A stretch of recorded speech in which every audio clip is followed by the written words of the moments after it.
Do you truly oppose a border wall? Isn't that sweet of him spending so much time and money against me? I think that, first of all, it's a complete lie. First of all, I didn't say I opposed the border wall. I said I opposed just doing a border wall. I said that we have to do more than that. That's defunding sanctuary cities. That's putting 25,000 Border Patrol and ICE agents on the ground. That's making sure we go back to remain in Mexico so we don't allow anyone on U.S. soil. That's instead of catch and release, going to catch and deport. So there's no truth in that. I, as governor, passed one of the toughest illegal immigration laws in the country. And we would do that nationwide. We do a national E-Verify that requires every business to prove that the people they hire legally. So, no, there is no truth to that. But, I always say that, if they've got a lie to win, they don't deserve to win. And I think that that's the American people can see through that. You're in Iowa right now, Governor. You will be in New Hampshire after the primary, after the caucuses there in Iowa. And New Hampshire is the state where you are doing the best. And now a new super PAC has thrown its support and its money behind you, trying to get Democratic-leaning unaffiliated voters to go for you. The rules in New Hampshire state that an unaffiliated voter can vote in whatever primary they want. They just have to, for that night, sign on as either a Democrat or a Republican. Then they can go back to unaffiliated status. So you may have voters who would typically vote Democrat, vote for you in the primary, and then go vote for a Democrat in November. But I'm wondering, are you willing to accept the support of democratically leading voters there in the Granite State just to beat President Trump? Well, first of all, I haven't heard of what you're talking about, so I'm not sure what group that would be. But secondly, what I will tell you is I am doing what I have told the Republican Party to do. We've lost 7 out of the 8 last votes for president, popular votes for president. That's nothing for Republicans to be proud of. We should want to win the majority of Americans. So I want to bring in conservative Republicans, moderate Republicans, independents. And if we can pull over conservative Democrats, pull them over. But I want those that are going to vote for me in a primary to vote for me in a general. That's what we're looking for, because we're trying to make a movement to change our country, to take our country going forward. And we're seeing that. We had 700 people at our last town hall in New Hampshire. There were hundreds at all of our locations there. You're going to see the same movement on the ground here in Iowa. The momentum is real, and it's real from Republicans, it's real from independents, and it's coming from some Democrats. And I welcome that, because in order for us to heal this country, we've got to go forward. And what's happened for too long, and we're seeing it play out in this election too, leaders like to tell people who's right, who's wrong, who's good, who's bad. That is not what a leader does. A leader goes and focuses on lifting up everybody and making sure that they bring out the best in people and taking them forward. That's what I'm going to do. And so I'll let my opponents do what they're going to do. We're going to focus on America and make sure that we go in the right direction. Well, as you run to potentially become the first female president, Ron DeSantis is trying to tie you to Hillary Clinton. Listen here.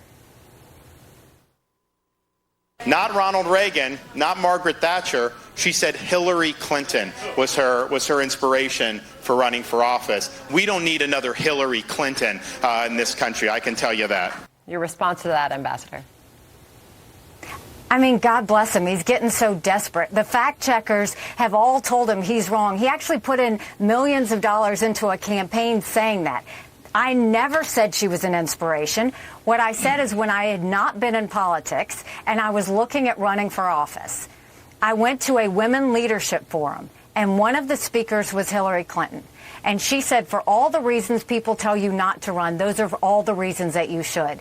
And so when I spoke about it, if you took it all in context, I said, I don't agree with a single thing she believes in, but this is what happened, and this is how I got involved in politics. I mean, look, he's lying because he's losing.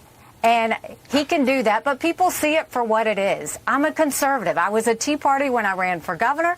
I was a strong conservative when I cut $1 billion off the top at the UN when I was ambassador. They can say what they want, but at the end of the day, my record speaks for itself. And it shows that we're surging, and that's why they're giving us all the attention. So, Governor, before we go here, let's take a look at the numbers. In Iowa, Donald Trump is more than 32 points ahead. In New Hampshire, he's 21.5 points ahead. South Carolina, he's 30 points ahead. Nevada, this is an old poll, 52 points ahead. Michigan, he's 47.5 points ahead.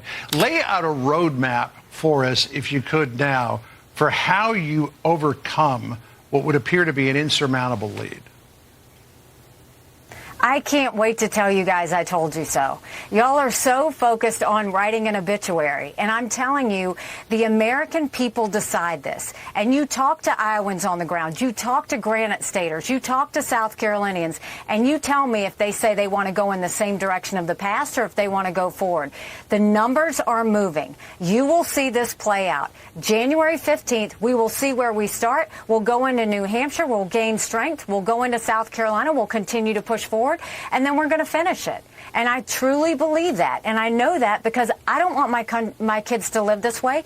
Every other set of parents don't want their kids to live this way. We all know we deserve better. We deserve a government that's not wasting money and is focused on getting inflation down. We deserve an education system where our kids can read. And it goes back to the basics. We deserve a border that is secure, no more excuses. We deserve a country with law and order. And we deserve a country that is going to be safe around the world because we're strong and we're proud. And that's going to happen, and I'm going to make that happen. We are just 10 days out now from Iowa, so we'll see how things turn out there before we know it.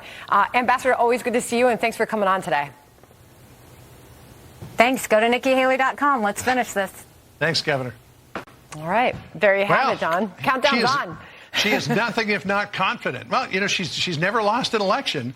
And, I was looking back to 1992 and how Bill Clinton won the nomination. Tom Harkin blew everybody away in Iowa, and then Clinton came second in New Hampshire. But the margin in Iowa was huge. Harkin got 76% of the vote. Clinton was like down here. But nobody in that election had the huge leads that Trump does. So something crazy would have to happen, but you never know. It's the electoral process. Crazy things can happen. She can at least have the momentum. There's some momentum there. And what did she say? Isn't that sweet for the former president, Donald Trump, to spend all that money on an ad attacking her? So that is happening. It's all about momentum. We'll see which way it goes.